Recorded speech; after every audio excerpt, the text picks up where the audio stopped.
Latest எபிசோடுகளை விளம்பரங்களே இல்லாமல் காணுங்கள். Current bill கட்டல, ஃபியூஸ் புடுங்க வந்திருக்கேன். ஐயோ என்னங்க? ஐயோ இப்ப என்ன பண்றது? அது எப்படிப்பா? இன்னைக்கு தானே கடைசி நாள், இன்னைக்கே வந்து எப்படி கட் பண்ணுவீங்க? அம்மா, போன முறை மீட்டர் மாத்தணும்ல, அதுக்கே என்ன நீங்க பணம் கட்டல. ஏற்கனவே 20 நாள் டிலே, கிரேஸ் டைம்லாம் முடிஞ்சு போச்சு. ஐயோ சங்கரி, இதுக்கு என்னப்பா வழி? இப்ப கூட ஆன்லைன்ல கட்டிட்டு கட்டின ப்ரூஃப காமிங்க, நான் கிளம்பிக்கிட்டே இருக்கேன். கட்டுறீங்களா?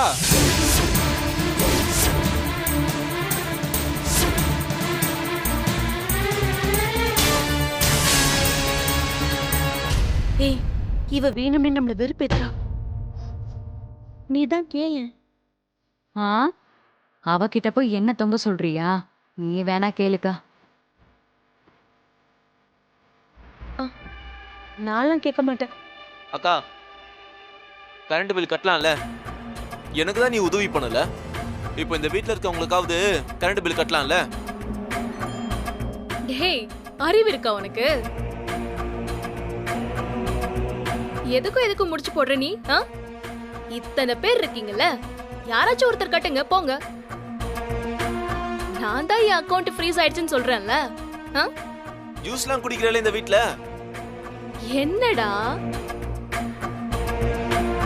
காமெடி பண்ணிட்டு இருக்க? போடா. நான் ஜூஸ் குடிச்சதுக்கு கரண்ட் பில் கட்டணுமா? அது சரி. ஓஹோ, உன் போன் லேப்டாப்லாம் சார்ஜ் பண்ணிட்ட. சார்ஜ் நிக்குன்ற தைரியத்துல பேசிட்டு இருக்கியா?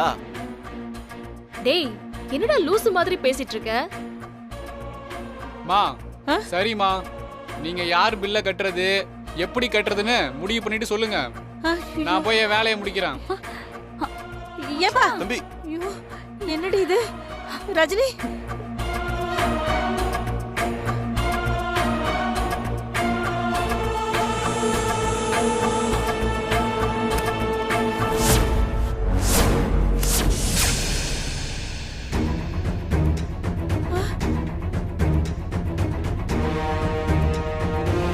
ஐயோ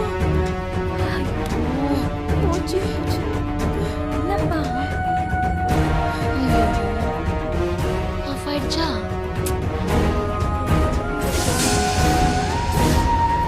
ஐயோ ஃப்ரிட்ஜ்ல எல்லாம் வச்சிருக்கேனே, அம்மா, எல்லாம் போச்சு, எல்லாம் கெட்டு போயிட போகுது. அம்மா விடுங்க, அதெல்லாம் ரொம்ப முக்கியமா இப்போ. எல்லாம் வம்புல தான் போய் முடிய போகுது. அம்மா, ஆ? அடுத்த 6 நாள் லீவ் வருது. நாளைக்கு 12 மணிக்குள்ள பில் கட்டலனா அப்புறம் 6 நாள் கழிச்சு தான் கரண்ட் வரும். ஐயோ ஏப்பா, ஐயோ போயிட்டாரு.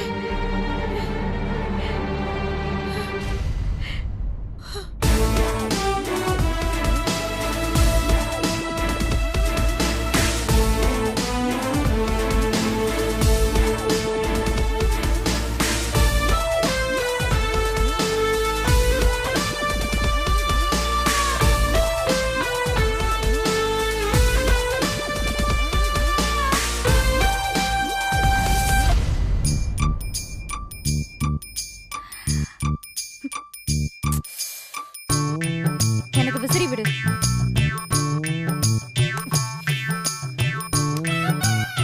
ஏதாவது பண்ணிருக்கலாம்லமா? ஏய், போய் திண்ணையில போய் படுக்க வேண்டியதானடா? திண்ணையில தானே உன் புருஷன் படுத்துட்டு இருக்காரு. ஏண்டா இன்னொரு திண்ணை இல்லையா? அக்கா, அங்க அரவிந்த் படுத்துட்டு இருக்காரு. ஐயோ மாப்பிள்ளை எவ்வளவு வசதியா வாழ்ந்து வர்றாதிக்கா, இப்படி போய் திண்ணையில படுத்திருக்காரே. மா, அவர் ஒன்னும் சும்மாலாம் திண்ணையில படுக்கல. இவ்ளோ கரண்ட் இல்லாதப்பவாச்சும் அவர் கிளம்பி போவாரு. நான் 2 நாள் நிம்மதியா இருக்கலாம்னு பார்த்தேன். அவர் அப்பவும் என்ன டார்ச்சர் பண்ணணும் தான் எல்லாத்தையும் தாங்கிட்டு திண்ணையில படுத்திருக்காரு. இன்னும் மாடி அந்த பொய்ய திரும்ப திரும்ப சொல்லிக்கிட்டு இருக்க. அரவிந்த் மாப்பிள்ள உன்னை ஏண்டி டார்ச்சர் பண்ண போறாரு? எல்லாரும் இப்படியே சொல்லிட்டு இருங்க. அவரு வேதாளம் அஜித் மாதிரி உங்க முன்னாடி நல்லா ஓன்னு அழுதுட்டு என்ன பார்த்துட்டு ஈன்னு சிரிக்கிறாரு. இத சொன்னா நீங்க என்னதான் லூசுன்னு கிண்டல் பண்ணிட்டு இருக்கீங்க. ஏ போடி, இவ சும்மாவே புழுகுவா, இப்ப இது வேற. போடி. கரண்ட் வேற இல்ல, இந்நேரத்துக்கு என்ன போய் புழுகுறேன்னு சொல்லிட்டு இருக்கியேம்மா. அக்கா விசிறி கொடுக்கா. ஏய் போடி, நானே தேடி கண்டுபிடிச்சு எடுத்துட்டு வந்திருக்கேன். எனக்கும் விசிறி விடு. ராதிகா, அப்பாவை பாரு.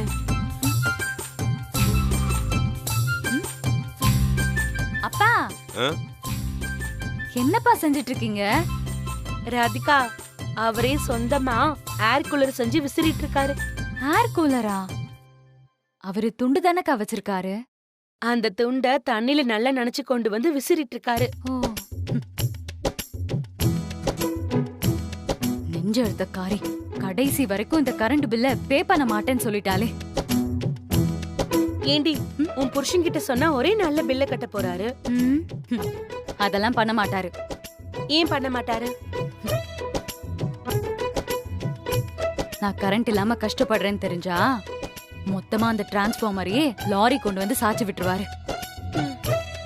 நீயும் திரும்ப இதே கதையை என்கிட்ட சொல்லு. ஏன் நீதான் கட்டுறது?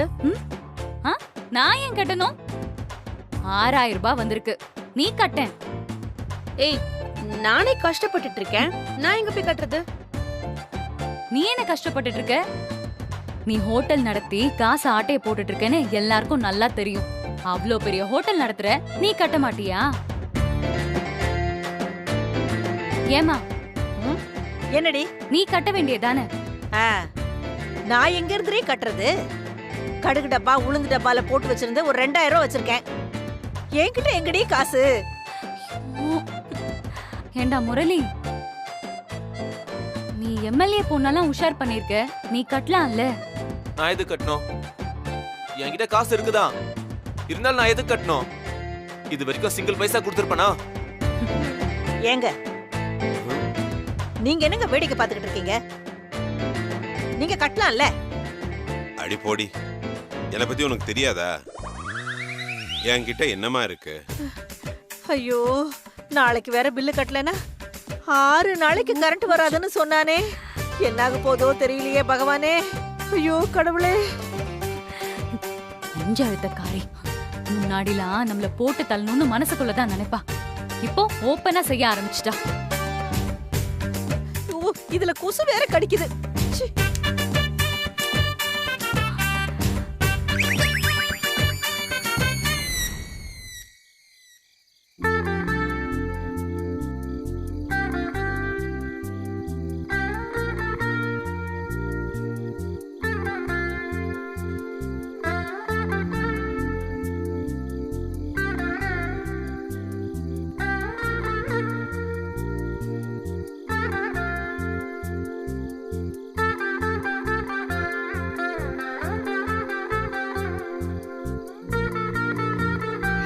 படு.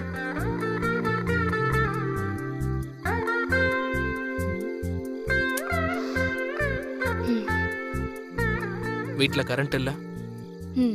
ஆமா. என்னாச்சு?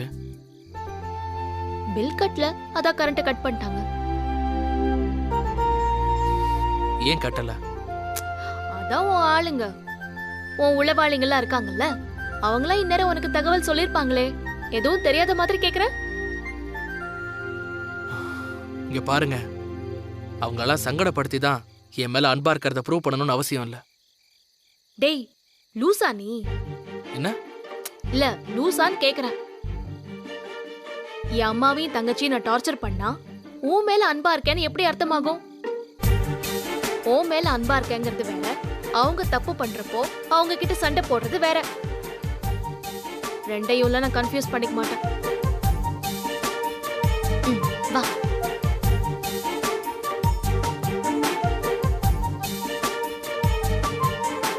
ஏங்க, எனக்காக நீங்க தேவையில்லாம அவங்களெல்லாம். இரு இரு, ஒரு தடவை சொன்னா உனக்கு புரியாதா?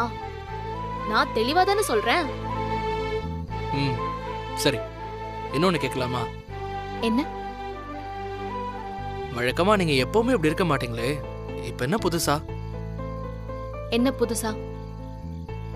இல்ல, குடும்பத்துக்கு ஒண்ணுனா உடனே நீங்க துடிதுடிச்சு போயிடுவீங்க. இப்ப என்ன புதுசா அவங்கள கண்டுக்காம இருக்கீங்க? யாரு கண்டுக்காம இருக்கா? அவங்கள நான் ரொம்ப தான் கண்டுக்கிறேன். என் பேங்க் அக்கவுண்ட் ஃப்ரீஸ் ஆயிடுச்சு, என்னால பில்லு கட்ட முடியல, அதான் இந்த தடவை நீங்க கட்டுங்கன்னு சொல்லிட்டேன். இதுல கண்டுக்காம இருக்கிறதுக்கு என்ன இருக்கு? உங்களை பத்தி எனக்கு தெரியுங்க. உங்க அக்கௌண்ட் ஒன்றும் ஃப்ரீஸ்லாம் ஆகல. அது அது அதெல்லாம் விடு. பில்லு கட்ட முடியல, அவங்க கட்டட்டும் அப்படிங்கிற மாதிரி விட்டுட்டேன். இதுல இன்னொரு விஷயமும் இருக்கு. என்ன? இதே ஒரு சாதாரண நாள்ல இப்படி கரண்ட் பில்லு கட்டாம இருந்தா இன்னொருத்தர் தான் அவன் பில் கட்டிருப்பான். இப்போ அவன் மனசையும் சங்கடப்படுத்திட்டாங்க. ஏங்க பேசாம கட்டி விட்டுருங்க. என்ன நீ என்ன ரெக்கமெண்டேஷனா? அதெல்லாம் ஒண்ணும் இல்லைங்க. இது பாரு, நீ உன் வேலையை பாத்துக்கிறேன்னு சொன்ன, நீ உன் வேலையை பாரு. இந்த தடவையாவது அவங்க வேலையை அவங்கவங்க பாத்துக்கிட்டோம், அவங்க கடமைய செய்யட்டும். சரியா? படு படு.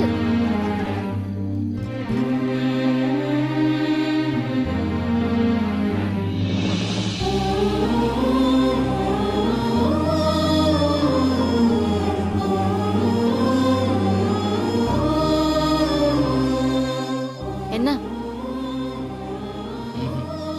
இல்ல, எனக்கு இந்த ரஜினி புதுசா இருக்கு. எனக்கு என்ன சொல்றதுனே தெரியல. இந்த ரஜினி நான் பார்த்ததே இல்லை. இல்ல, இதே மாதிரி ஒருத்தரை நீ பாத்திருக்க. கண்ணாடி முன்னாடி நின்னு பாரு, உனக்கே தெரியும்.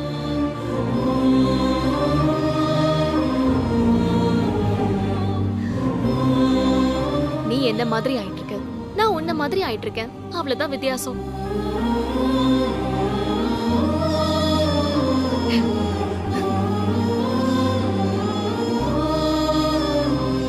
சிரிப்பில்லாத பார்த்திபனை பார்க்கதான் யாரோ மாதிரி இருக்கு. சரி, பரவாயில்ல. நீ ரொம்ப கஷ்டப்பட வேண்டாம். எனக்கு தான் சிரிப்பு வருது. நான் எனக்கு இன்ஸ்பிரேஷனா எப்பவுமே உன்னதான் எடுத்துப்பேன். எவ்வளவு கஷ்டம் வந்தாலும், எவ்வளவு பிரச்சனை வந்தாலும் பார்த்திபன் மாதிரி சிரிச்சுக்கிட்டே இருக்க முடியலையேன்னு நான் யோசிச்சிருக்கேன். இப்போ அதை நான் முயற்சி பண்ணிட்டு இருக்கேன்.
என்னடி என்ன என்னடி ஆச்சு? ஏன்டி இப்படி கத்துற? இங்க பாருமா ஃபேன். ஏய், ஃபேனை பார்த்தது இல்லையா நீ? ஃபேன் சுத்துதுமா. ஆமாண்டி, ஃபேன்னா சுத்ததான் செய்யும்.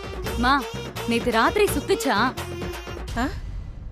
கரண்ட் போயிடுச்சுல, இப்போ கரண்ட் வந்துருச்சுன்னு சொல்றேன். ஆமா இல்ல? ஆமா.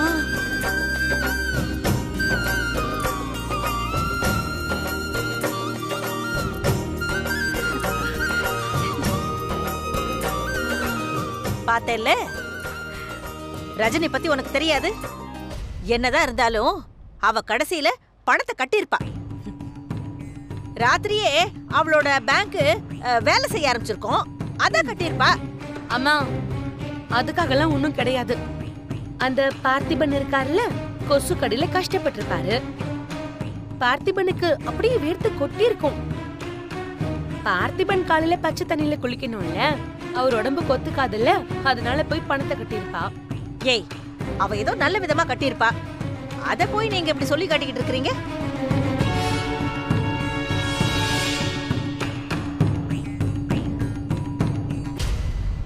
ரஜினி, என்னம்மா? 1000 தான் சொல்லு. ஒரு கஷ்டம்னு வரும்போது நம்ம குடும்பத்தை நீ விட்டே கொடுக்க மாட்டேடி. என்ன விஷயம்? இல்ல, மாட்டேன் மாட்டேன்னு சொல்லிட்டு கடைசியில கரண்ட் பில்ல கட்டிட்டேல்ல, அதுதான் சொன்னேன். நான் எங்கம்மா கரண்ட் பில்ல கட்டினேன்? நீ கட்டலையா? என் பேங்க் அக்கவுண்ட் இன்னும் ஃப்ரீஸ்ல தான் இருக்கு. அப்ப யார் கட்டினது?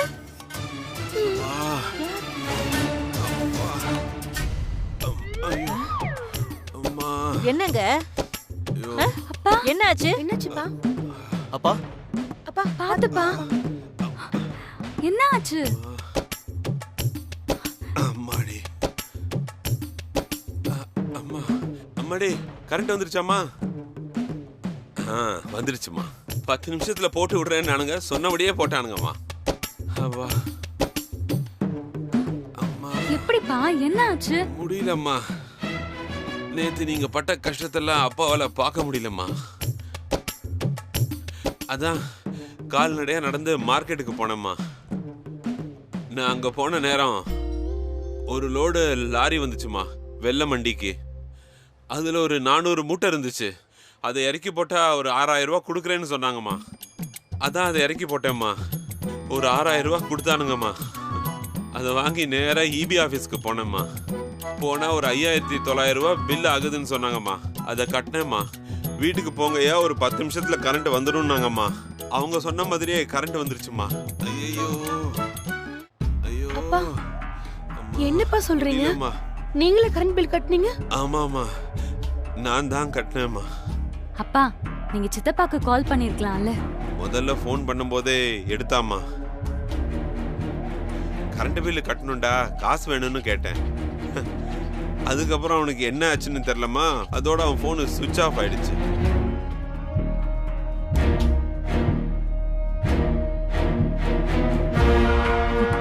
இவ அக்கவுண்ட் ஃப்ரீஸ் ஆன மாதிரி அவர் ஃபோன் ஸ்விட்ச் ஆஃப் ஆயிருக்கும். நல்லா பாரு, உங்க அப்பா இப்படி ராத்திரி முழுக்க மூட்டை தூக்கி கஷ்டப்பட்டிருக்காரு. 30 வருஷமா எவ்வளவு சுமைய நான் சுமந்திருக்கேன். அவரு ஒரே ஒரு நைட் தானே சுமந்திருக்காரு. அத பத்திலாம் பேசாதம்மா, அது அவரோட கடமை, செய்யட்டும். வாழ்க்கையில ஒரே ஒரு தடவை அப்பாவா ஒரு விஷயத்தை அவர் செஞ்சிருக்காரு. இனிமே இந்த மாதிரி நிறைய செய்ய வேண்டியது இருக்கும். ஒரு 2 மாசம் ஆயிடும். என் பேங்க் அக்கவுண்ட் ஃப்ரீஸ் ஆயிருக்குல்ல, அது சரியாக. ஆனா அதுக்குள்ள மளிகை சாமா, பால், பேப்பர், அது இதுன்னு எவ்வளவோ இருக்கே. ஏ, என்னம்மா முறைக்கிற? முடியலன்னு சொன்னதும் எல்லா வேலையும் நடக்குதுல்ல. அவங்க அவங்களுக்கு தேவைன்னு வரும்போது எல்லா வேலையும் நடக்குது. நடக்கட்டும் நடக்கட்டும்.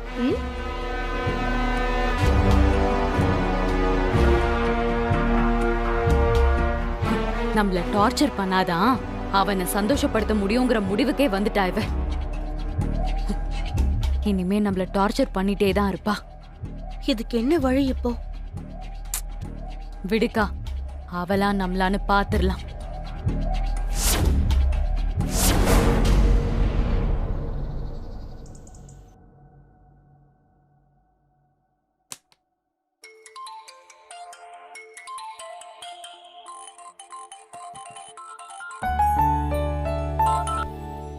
ஹலோ, சொல்ல ரவிந்த். என்னாச்சு?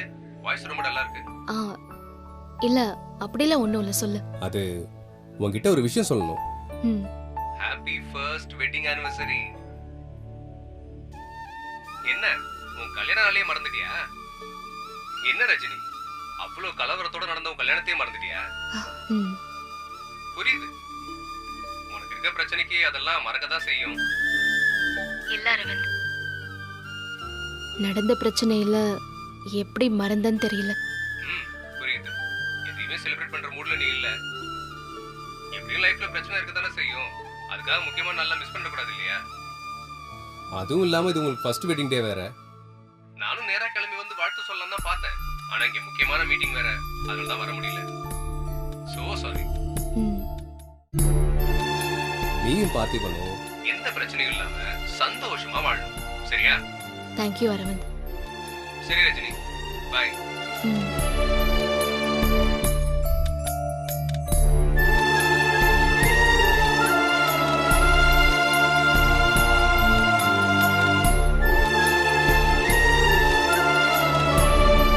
பார்த்திபா,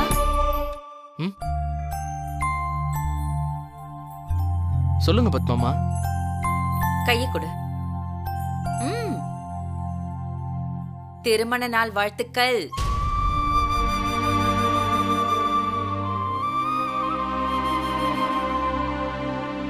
பார்த்திபா, உனக்கும் ரஜினிக்கும் நடுவுல பெரிய பிரச்சனை எல்லாம் போய்கிட்டு இருக்கு. ரஜினியும் நீயும் மனஸ்தாபத்துல இருக்கீங்கன்னு எனக்கு நல்லாவே தெரியும். இந்த குடும்ப சந்தோஷத்துக்காக வாழ்ந்தவ ரஜினி. அவளுக்குன்னு தனி சந்தோஷம்னு அவ வாழ்க்கையில இருந்தது கிடையாது. நீ ஒருத்தன்தான் ரஜினி சந்தோஷமா இருக்கணும்னு நினைச்சவன். இப்போ நீயும் அவ கூட இல்லனா அவளால தாங்கிக்க முடியாதுப்பா. உங்களுக்குள்ள 1000 பிரச்சனை இருந்தாலும் இன்னைக்கு ஒரே நாள், ஒரே ஒரு நாள் எல்லாத்தையும் ஓரம் கட்டி வச்சுட்டு அவகிட்ட கல்யாண வாழ்த்து சொல்லி அவளை வாழ்த்துப்பா.